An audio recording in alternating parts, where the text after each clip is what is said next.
recently went for a nice hike in the fall in Dundas Valley Conservation Area. So there's the address, and that's useful for people for the first time if you want to put that in your device to help you get there. I'm going to zoom in on the map here to show you the main entrance. So it's off of Governor's Road, which is Highway 99 in Dundas.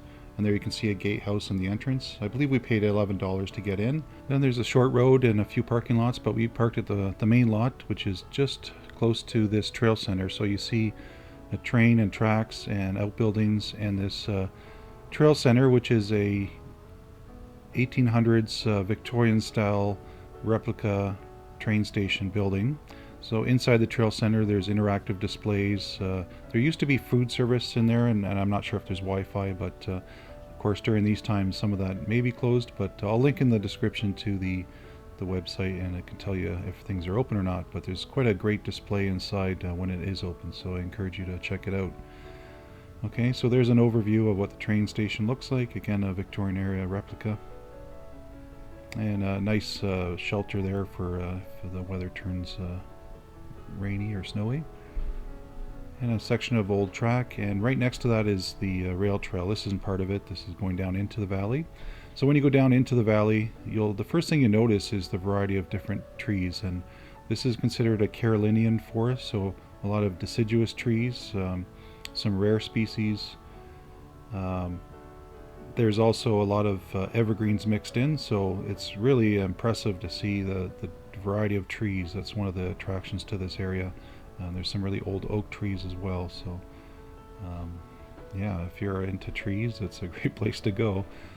And we took our dog with us, Nellie, and this is one of the many streams. There is springs in the area. There used to be an old Sulphur Springs hotel that closed down many years ago.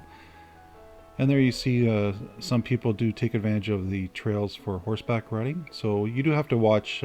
Sometimes there is droppings along the trail, and the dogs always like to sniff that, or sometimes even eat it. So you have to be careful. Okay. So the important thing too, they say there's signs everywhere not to allow your dog to go into the streams, because there is, depending on the time of year, there's spawning fish and sensitive areas. So don't let your dog go into the streams. Bring your own water for them. And there you see one of the many bridges over the streams, and lots of mushrooms, lots of growth of lichen and fungi, and so if you're into close-up photography, it's a great place to do that as well. So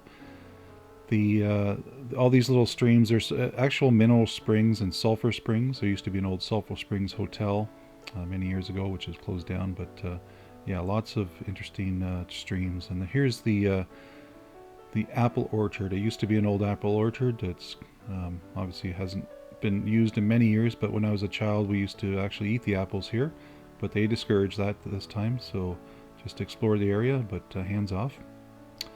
And there you can see some of the growth in the orchard.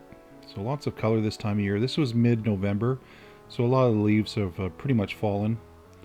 And so everything's kind of open, and you can see through the forest and see through the fields, and you see some really interesting things along the way. So it's one of our favorite places to hike. We don't go that often, but it is a hidden gem in Hamilton. So if you're in the area, I encourage you to check it out. There's many parking lots also around the area.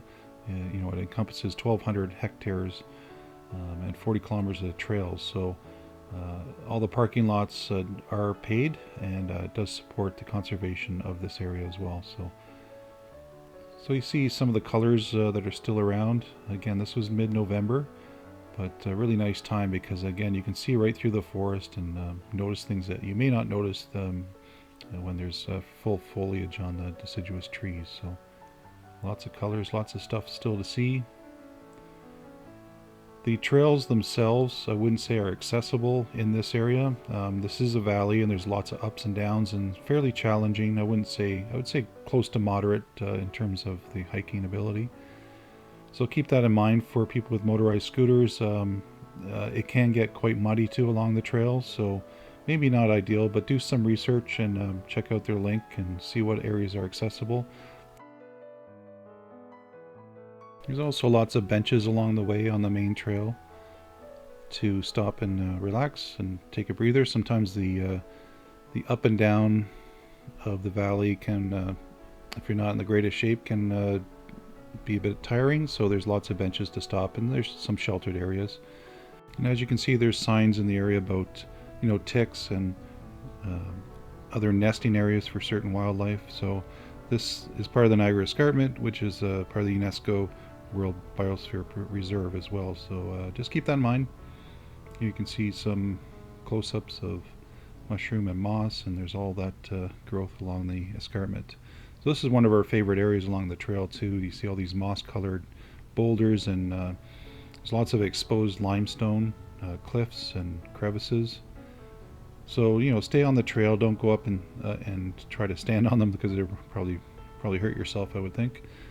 So yeah, just enjoy it for what it is without disturbing anything. But it's quite scenic, and it is quite sheltered too from the wind. It was a windy day, and we noticed that in certain areas of the valley it's so calm.